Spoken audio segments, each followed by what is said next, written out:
मिताली अपने घर से दूर एक छोटे से शहर में नौकरी किया करती थी। एक रात मिताली ऑफिस से देर रात घर वापस आ रही थी। रात काफी हो गई थी और मिताली का घर भी ऑफिस से काफी दूर था, इसलिए मिताली बड़ी परेशान थी। अभी तक बस नहीं आई, अब मैं क्या करूं? कब बस आएगी और मैं कब घर पहुंचूंगी? मिताली बार बार अपनी घड़ी देख रही थी। आधे घंटे खड़े होने के बाद भी किसी बस का नामो निशान नहीं था। मिताली के चेहरे का रंग ही उड़ गया था। वो थक कर बस स्टॉप पर बैठी ही थी कि तभी उसे दूर से एक बस आती दिखी। मिताली जल्दी से खड़ी हो गई। उसने बस को हाथ दिया। बस आकर जैसे ही बस स्टॉप पर रुकी, मिताली फटाफट उस बस में चढ़कर बैठ गई। शुक्र है भगवान का जो ये बस मिल गई, वरना मैं घर कैसे पहुंचती।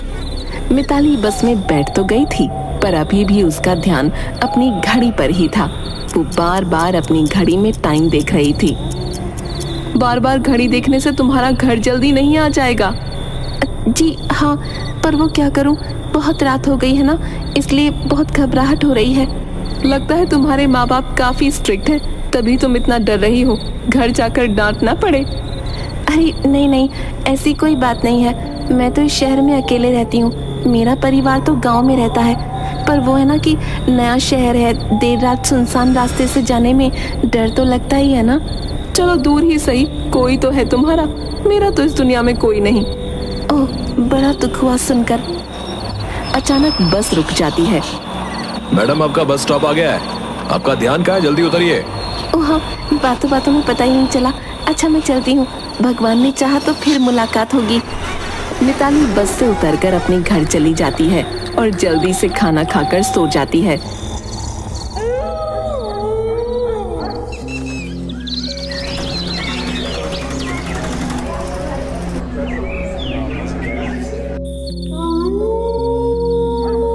इत्तेफाक से अगले दिन भी ऑफिस से आते वक्त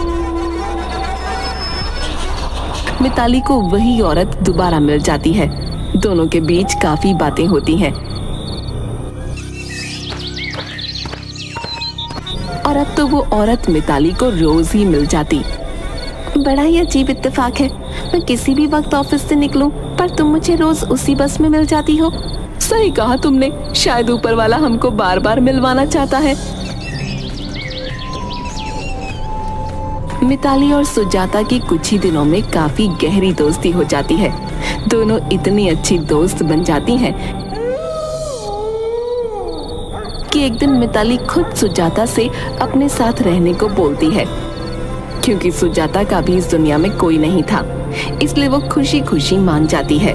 अब दोनों हंसी खुशी एक साथ रहने लगती हैं और दोनों को ही अब अकेलापन महसूस नहीं होता। रोज सुबह दोनों अपने अपने काम के लिए निकल जाती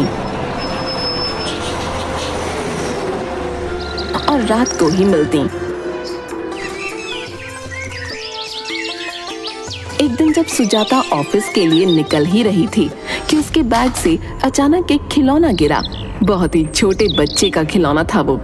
सुजाता एकदम घबरा गई और उसने झट से वो खिलौना उठाकर वापस बैग में रख लिया और वो ऑफिस के लिए निकल गई। इसके बैग में आखिर खिलौना क्या कर रहा था?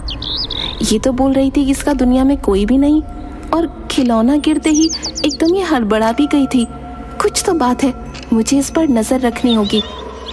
मिताली भी ऑफिस के लिए निकल जाती है।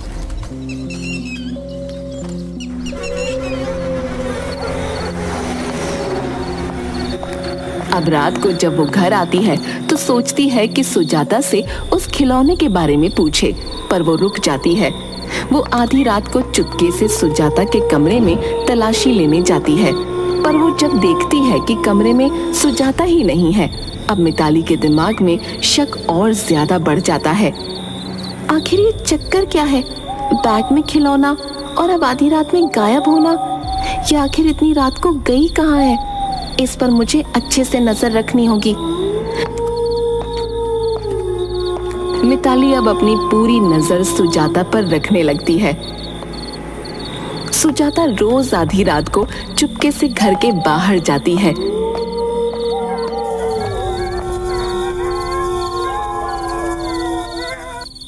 एक रात तो मिताली भी सुजाता के पीछे पीछे निकल पड़ती है। पीछा करते हुए वो एक हॉस्पिटल तक पहुंच जाती है। सुजाता हॉस्पिटल के अंदर चली जाती है और मिताली अब और सोच में पड़ जाती है। ये रोज आधी रात को हॉस्पिटल में क्या करने आती है? आखिर कौन है इसका हॉस्पिटल में?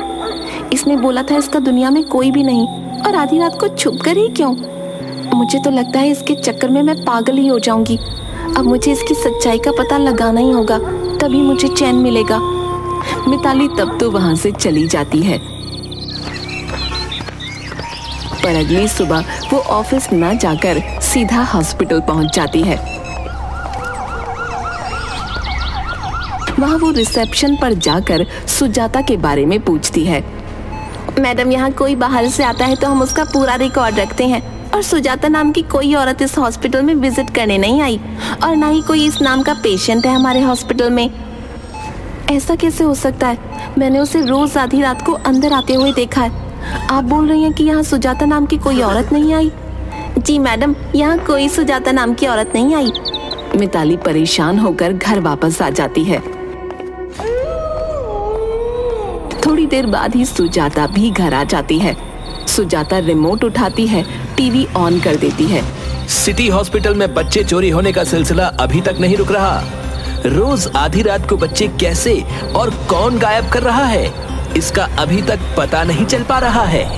ये खबर सुनते ही मिताली सुजाता की तरफ देखती है। सुजाता के चेहरे का रंग उड़ा हुआ होता है कि जैसे पता नहीं उसने आखिर ऐसी क्या खबर सुन ली। सुजाता रिमोट साइड में पटकती है और अपने कमरे में भाग जाती है। मिताली को समझ आ जाता है कि आखिर सुजाता का उस हॉस्पिटल से क्या ताल्लुक है और क्यों रजिस्टर में उसका कोई रिकॉर्ड नहीं है। मिताली उस रात बस सुजाता के जाने का इंतजार ही कर रही होती है।